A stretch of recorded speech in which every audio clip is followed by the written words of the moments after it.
السلام علیکم ناظرین، میں ہوں آپ کا اپنا عمر خان اور آج پھر آپ کی خدمت میں ایک چھوٹی سی ویڈیو لے کر حاضر ہوا ہوں۔ امید کرتا ہوں آپ سارے ٹھیک ٹھاک خیر خیریت سے ہوں گے۔ ناظرین کرام، خدا را میری نیو جنریشن سے گزارش ہے کہ خدا را اپنے ٹیلنٹ کو ضائع مت کریں، اپنی کارکردگی کو کہیں اور ادھر ادھر کے چکروں میں ضائع مت کریں۔ آئیے جانتے ہیں اس ویڈیو میں، اس لیے اس ویڈیو کو آخری تک ضرور دیکھیے گا، اور اگر چینل پر نئے ہیں تو چینل کو سبسکرائب کر کے بیل آئیکن کو دبا دیجیے گا تاکہ میرا اگلا کوئی ویڈیو آپ سے مس نہ ہو سکے۔ ایک دفعہ کا ذکر ہے کہ ایک اونٹ اور اس کی ماں ایک چڑیے گھر میں درخت کے نیچے بیٹھے تھے۔ اونٹ کے بچے نے اپنی ماں سے سوال کیا، کیا ہماری جو کمر کے اوپر ہمس ہوتا ہے، جو ہماری جو ہے نا کمر کے اوپر جو ہڈی ہوتی ہے بڑی سی، وہ کیوں ہوتی ہے؟ اونٹ کی ماں نے جواب دیا کہ ہم ریگستان کے جانور ہیں جہاں پانی کی کمی ہوتی ہے، تو ہم ہمس میں پانی جمع کر سکتے ہیں تاکہ کم پانی میں بھی ہم زیادہ دیر تک رہ سکیں۔ پھر اونٹ کے بچے نے ایک اور سوال کیا کہ کیا ہمارے پاؤں اتنے لمبے اور پنجے اتنے گول کیوں ہوتے ہیں؟ تو اونٹ کی ماں نے جواب دیا کہ ایسا اس لیے ہے تاکہ ہم ریگستان میں آسانی سے چل سکیں۔ کچھ دیر کے لیے اونٹ کا بچہ خاموش ہو گیا اور پھر اس نے اپنی ماں سے ایک اور سوال کیا، کیا ہماری آنکھوں کی جو پلکیں ہوتی ہیں اتنی لمبی کیوں ہوتی ہیں؟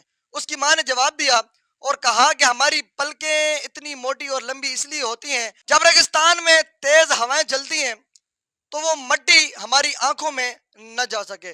اونٹ کا وہ بچہ کچھ دیر کے لیے خاموش ہو گیا اور سوچنے لگا، اور پھر اپنی ماں کو ایک ایسی بات بولا جسے سن کر اونٹنی کی سوچ کے دروازے کھلے کے کھلے رہ گئے۔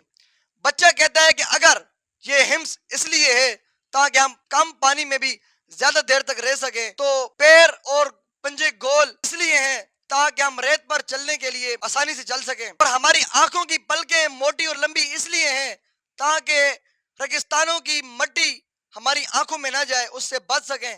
جب ہمارا جسم ریگستان کے لیے بنا ہے، ہماری طاقت اس ریگستان سے لڑنے کے لیے ہے، تو ہم یہاں چڑیے گھر میں کیا کر رہے ہیں؟ دوستو، بعض اوقات ہم اپنی اسٹرینتھ کو چھوڑ کر ان اور چیزوں کے پیچھے بھاگتے ہیں جو ہمارے نصیب میں بھی نہیں لکھا ہوتا، جن کا ہمیں کوئی تجربہ نہیں ہوتا۔ ہم وہاں فٹ ہونے کی کوشش کر رہے ہوتے ہیں جہاں ہمارے لیے کوئی جگہ ہی نہیں ہوتی، اس لیے ہم زندگی میں کامیاب نہیں ہو پاتے، کبھی آگے نہیں بڑھ پاتے، کیونکہ ہماری ساری زندگی اسی ایک جگہ پہ فٹ ہونے میں لگ جاتی ہے جس جگہ ہمارا کوئی نصیب ہی نہیں لکھا ہوتا۔ لہذا میری آج کل کی یوتھ سے اور نئی جنریشن سے یہی ریکویسٹ ہے کہ جو آپ کو اللہ تعالیٰ نے آپ کے اندر صلاحیت رکھی ہے، خدا را اسی کو پروموٹ کریں، اور چاہے اس کے لیے اگر آپ کو اپنے خاندان سے بھی لڑنا پڑے، اپنی فیملی سے بھی لڑنا پڑے، اپنے دوستوں سے بھی لڑنا پڑے، تو آپ لڑ جائیں۔ اگر آپ کو یہ ویڈیو پسند آئی ہو تو اس ویڈیو کو زیادہ سے زیادہ شیئر کیجیے گا، ہو سکتا ہے کہ آپ کے ایک شیئر سے اللہ تعالیٰ کسی کی زندگی اور دل بدل دے۔ اپنا اور اپنے ساتھ جو رشتوں کا خیال رکھیے گا۔ ملتے ہیں، ملاقات کرتے ہیں نیو ویڈیو میں، تب تک کے لیے اللہ۔